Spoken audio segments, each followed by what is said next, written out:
Muy bien, 12 en la República, la temperatura en la zona.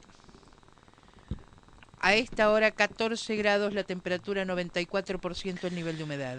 Vamos a hablar con un dirigente del PJ, un hombre que tiene su experiencia, ¿no? Vaya si la tiene, de la vida política de los últimos años, de las últimas décadas en la Argentina, ¿no? Porque la gran pregunta que debemos hacernos es cómo se gobierna un país como la Argentina con un presidente que carece de toda credibilidad, ¿no? Uno tiene que ver las encuestas de imagen, los números de estos últimos 2 o 3 días que arrojan la imagen del presidente, que se ha derrumbado como un piano y está por debajo del 25%, ¿no? Tratándose de la Argentina, uno por la experiencia vivida, uno observa que comienzan a encenderse grandes luces amarillas y rojas también, ¿no? Miguel Ángel Toma, ¿cómo le va? Buen mediodía de jueves, ¿cómo está usted? ¿Qué tal? ¿Cómo están ustedes? Bueno, pregunta fácil y esperamos su respuesta, ¿no? ¿Cómo se gobierna un país como la Argentina con un presidente prácticamente con su credibilidad terminada en estos momentos? Bueno, creo que eh, es bastante complicado dar una respuesta porque tenemos, tenemos un problema muy severo que es la pérdida de credibilidad de la palabra de la máxima autoridad eh, dentro de un país, ¿no? Dentro de un sistema democrático y republicano, la cúspide del poder, y más en los sistemas presidencialistas, es precisamente el presidente de la nación. Cuando la palabra del presidente comienza a deteriorarse, ya no es simplemente un problema de confianza o de credibilidad, pasa a constituirse en un problema institucional. Esto es, cuál es el riesgo en que se pone la gobernabilidad.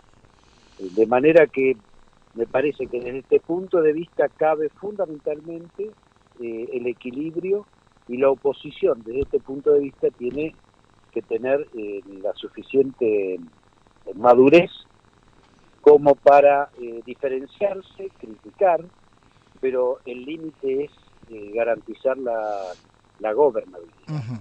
Por lo tanto, la oposición tiene una responsabilidad muy grande, porque si observamos claramente, la situación del presidente es la consecuencia de dos cosas: su propia impericia, lo que él define como error, que me parece que es mucho más que un error, y el fuego amigo, es decir, él está mucho más condicionado en esa pérdida de poder y de credibilidad por la acción de su propia fuerza antes que por la acción de la oposición.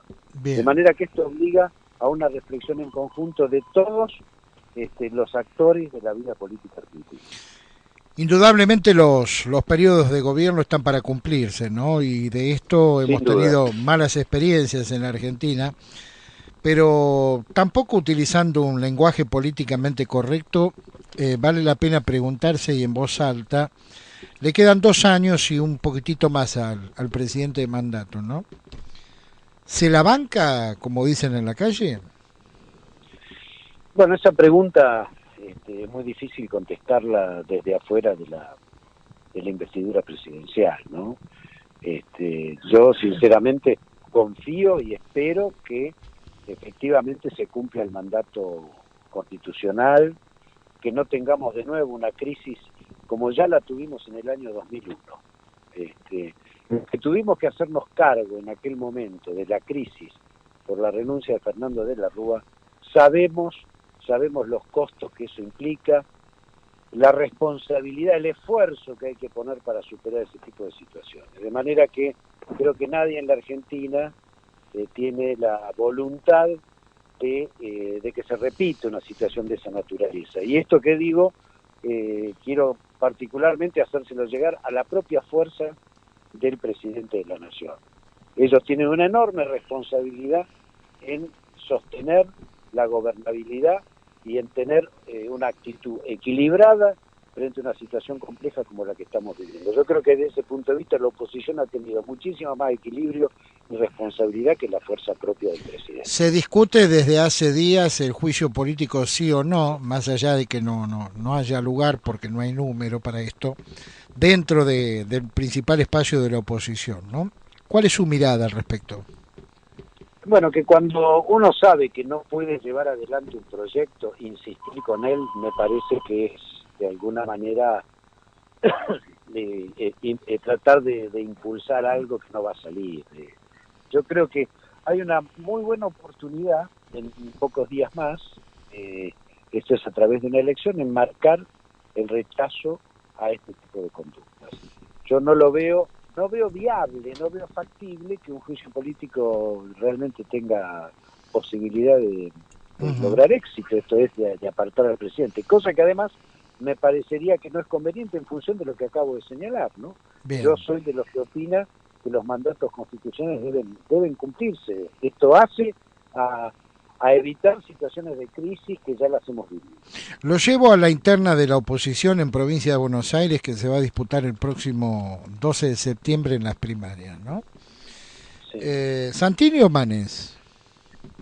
Bueno, yo creo que Santilli tiene una experiencia de gobierno y de actividad política muy importante.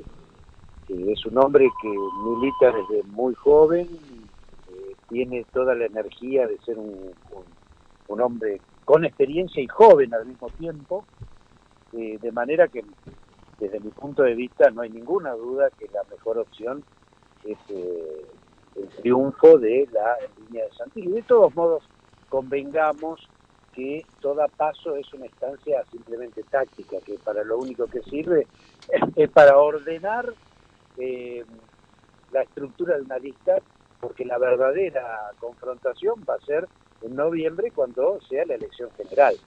Aún así, desde ese punto de vista, insisto, que encabece esa lista Santilli me parece mucho más eficiente en términos de lograr una victoria en un espacio muy complicado, como ha sido la provincia de Buenos Aires, históricamente el bastión que sostiene el kirchnerismo, ¿no es cierto? Entonces, bien, ahí hay que poner toda la energía y los mejores hombres para encabezar esa batalla. Bien. ¿Ve liderazgo en algún sector de la oposición?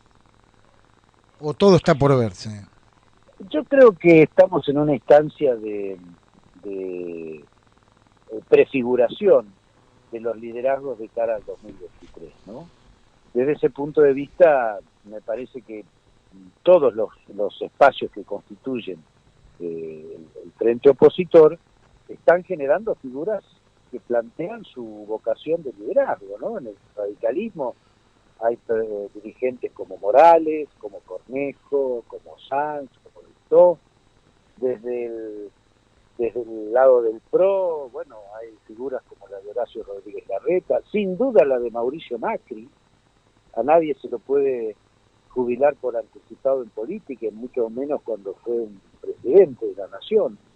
Y desde el peronismo republicano, bueno, sin duda la figura de Miguel Pichetto tiene una fuerza y una instalación en la sociedad muy significativa. Desde ya ese es mi espacio en el que yo participo y bueno, creemos que la figura de Pichetto realmente puede significar una respuesta importante a la crisis estructural que tiene hoy la Argentina, ¿no? Y que en el 2023 sin duda va a estar mucho más agudizada. Bien, por último, ¿qué papel le adjudica, podrá tener, de acuerdo a su mirada, aquellos sectores del peronismo no oficialista que todavía quedan en la provincia de Buenos Aires de cara a las próximas elecciones? Bueno, a ver, acá hay un dato importante que se verifica especialmente en la provincia de Buenos Aires, ¿no? Que es que muchos sectores del peronismo están cautivos, colonizados, rehenes del kirchnerismo. Y me parece que eso va a durar un tiempo, pero no es eterno. Cuando se sostiene a un núcleo de dirigentes simplemente por la conveniencia circunstancial de naturaleza electoral o porque se tiene el manejo de la caja que se ejerce desde la provincia de Buenos Aires, desde el gobierno de la provincia, bueno, puede mantener a esa cota de peronismo durante un cierto tiempo, digamos, vinculada a la estrategia general de esa minoría. pero esto puede durar muy poco. Y yo le digo lo siguiente, va a ser muy importante el resultado electoral de esta elección de medio término para acelerar ese proceso de autonomización y de recuperación de la identidad de los sectores a los que estamos haciendo referencia. La figura de Randazzo puede ser un factor aglutinante para ese justamente peronismo que está disperso en la provincia de Buenos Aires, ¿o no? Bajo ningún punto de vista. Mire, creo que no se puede pretender liderar la reconstrucción de un espacio después de 4 años de silencio y cuando se aparece simplemente con una coyuntura electoral, ¿no? Me parece que eso no tiene entidad y además se está verificando en las encuestas. El nivel de adhesión que está recibiendo Randazzo realmente es muy, muy bajo. Muy bien, hemos escuchado a Miguel Ángel Tomás. Licenciado, que siga usted bien, buena jornada. Igualmente, muchísimas gracias por el llamado.